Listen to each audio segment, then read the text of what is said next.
is no longer the province of cranks and nutcases, like yours truly.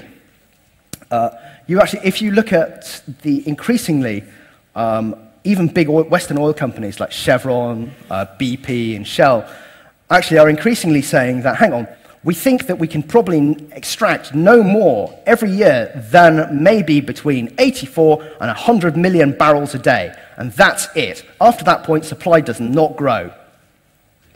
And they also, a lot of geologists will tell you that you will get to that point, but you will not stay there for very long, because that is the highest you'll ever get. From that point, everything becomes more expensive, more difficult. We really didn't worry about this until now, which is kind of a bit late, because it's already happened, possibly. And with no mitigation plan, the economic crisis is likely to become severe and kind of normal. Hands up, who remembers the Weimar Republic?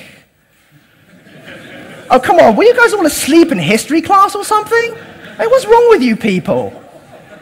Jesus, well, you remember the classic photo, right, of the guy coming out from after being paid, and he's got a wheelbarrow full of Reichsmark, to buy a loaf of bread. Don't be too. Sorry? But you went to school?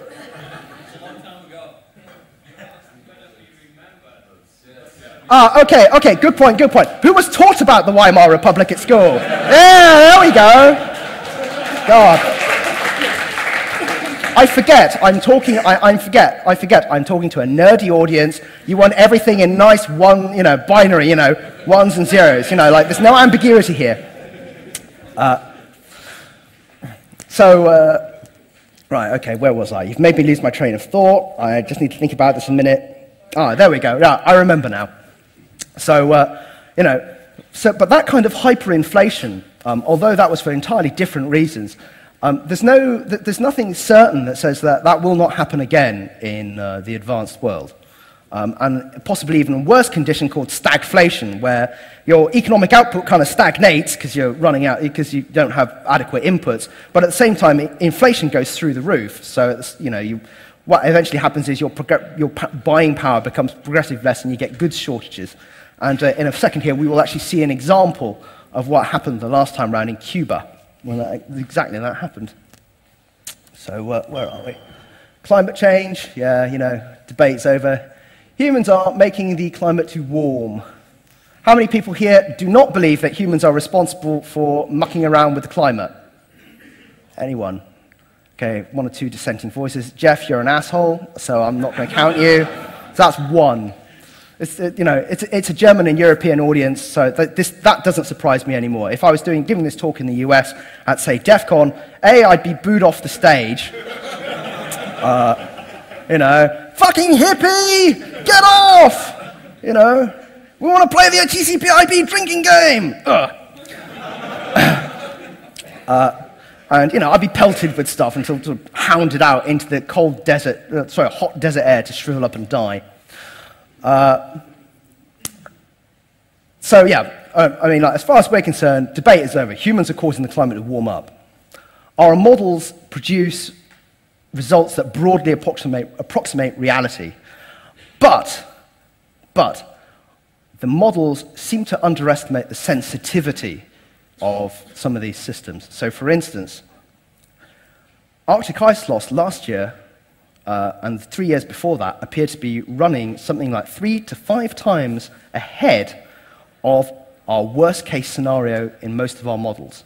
So the Hadley Centre in the UK, which is part of the UK Met Office, their best model says that we should have had more ice in the last 2 years in the summer than we actually had, which suggests that, in fact, actually the system is much more sensitive.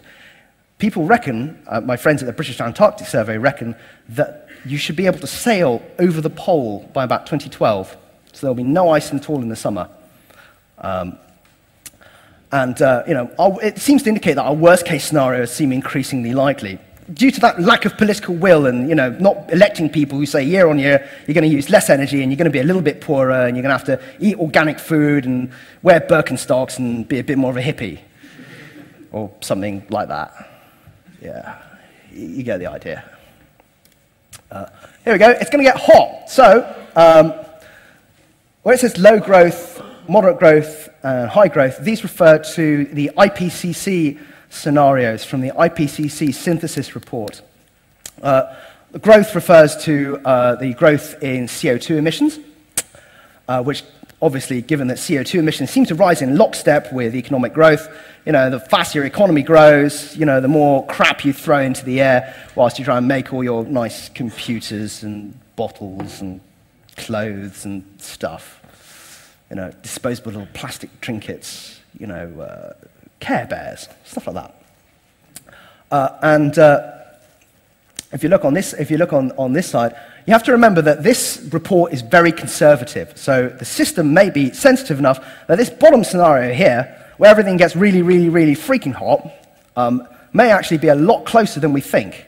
Simply because if you push the climate beyond some tipping points, the other systems that keep the climate cool and stable disappear. I'll relate a quick story about dinosaurs, because I like dinosaurs. And hands up here who doesn't like dinosaurs? Doesn't like dinosaurs. All right, you're weird and you're wrong, because dinosaurs are cool.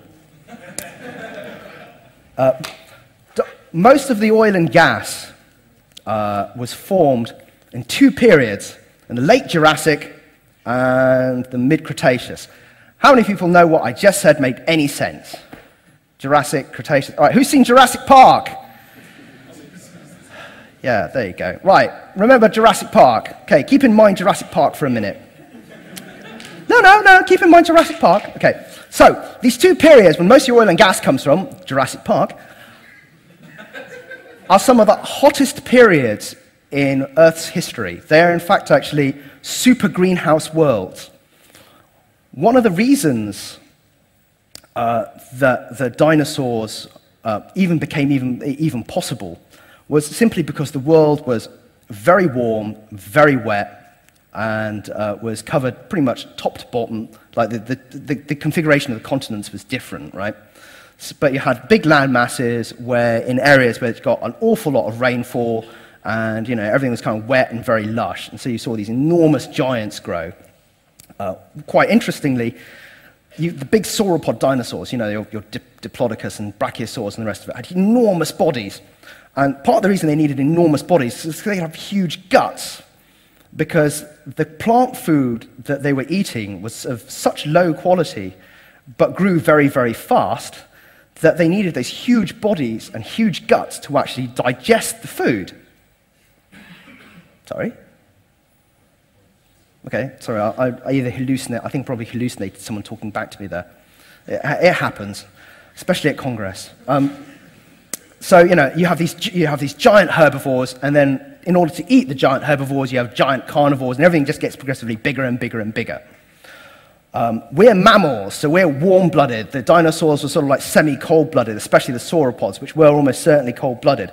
We are poorly adapted to a really, really hot planet, and most of the life on Earth is really poorly adapted to a really hot planet. Back in the age of the dinosaurs, when our oil and gas formed, ocean circulation shut down, and that's how all of the plankton and other crap that fell into the oceans actually didn't rot and actually was stored there. The carbon was stored there, effectively then becoming our oil and gas after several 100 million years. It was warm enough that you could go skinny dipping at the North Pole in the age of the dinosaurs. And if you couldn't go swimming in where the current latitude of the Bahamas, because it was too hot, you'd have actually scalded yourself if you'd gone for a swim, because it was like 38 to 45 degrees at the equator. That was the temperature of the sea. So it's kind of warm. Who finds that in the least bit shocking? Yeah, some. Okay. So, interestingly enough, those periods also had the highest carbon dioxide concentrations of any periods in Earth history. So, it seems to be that you need a super greenhouse with lots of carbon dioxide to start the super greenhouse, and then the ocean circulation shuts down, and that stores then the carbon, thus ice reforms at the pole, ocean circulation starts again, everything cools down. And the Earth actually, through time, has been on this kind of seesaw like this.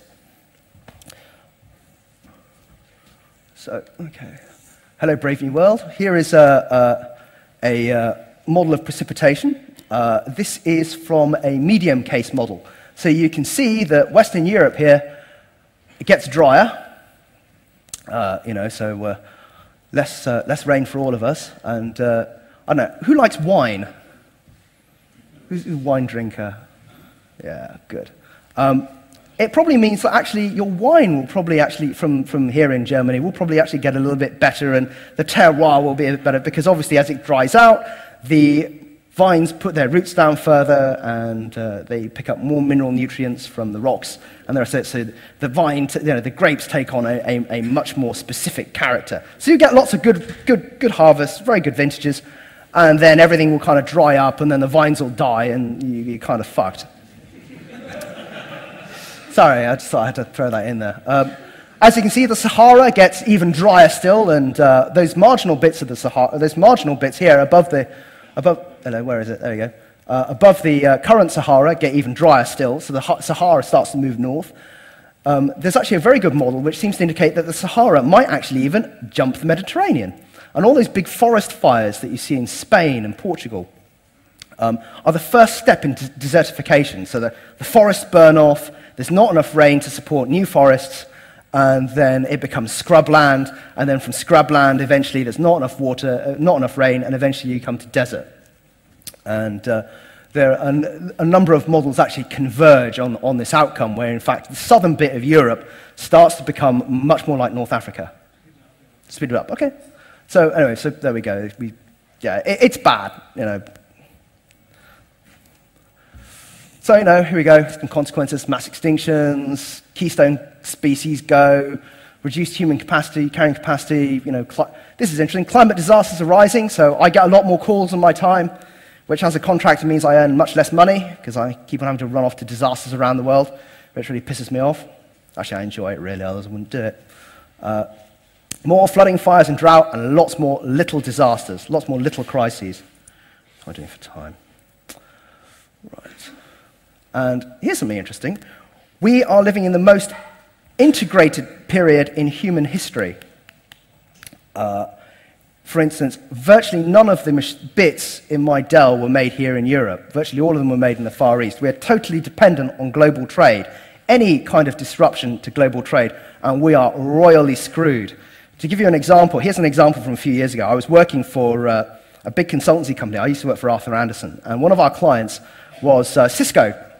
And this guy from Cisco related to me a story where he had container loads of components coming from the Far East, coming to his plant, coming to an assembly plant, I think it was in Mexico or something. And one day, one of these ships sank. And it turned out that they had to shut down switch production for 2 weeks, because it turns out that Cisco only ever kept 3 days' worth of parts, of some parts, in inventory. So, of course, when the ship sank, of course, like the supply of key parts just dried up, and because they had to book parts that were they only had to book parts which they held in inventory and weren't in transit on their books. It was a squeeze to try and get more efficiency out of the system. So what happened was it became very, very, very efficient, but also very brittle. You understand what I mean by brittle? Yeah? No. Fragile, breaks easily. System can't withstand any disruption. Previous periods of high integration, people like the Romans, people from the Romans were very dependent on corn and grain from North Africa, and when that trade collapsed, everyone got really poor, and we had the Dark Ages. The classical Maya were very dependent on their other neighbors, and when their civilization fell apart, that was pretty catastrophic, and they actually lost the ability to do things like write and build big structures and things, and went up in little villages just farming. We've gone so much further up here. If there's any kind of fall, we've got a long way to go. New Dark Ages? Maybe. Probably not, but the world that we're looking towards may be significantly poorer and much meaner than we anticipated. So it's definitely not like the Jetsons. Definitely not like the Jetsons. So here's a quick worked example. Cuba in the early 90s. Soviet Union collapses. Cuba's almost totally dependent on Soviet imports because of the US embargo. US embargo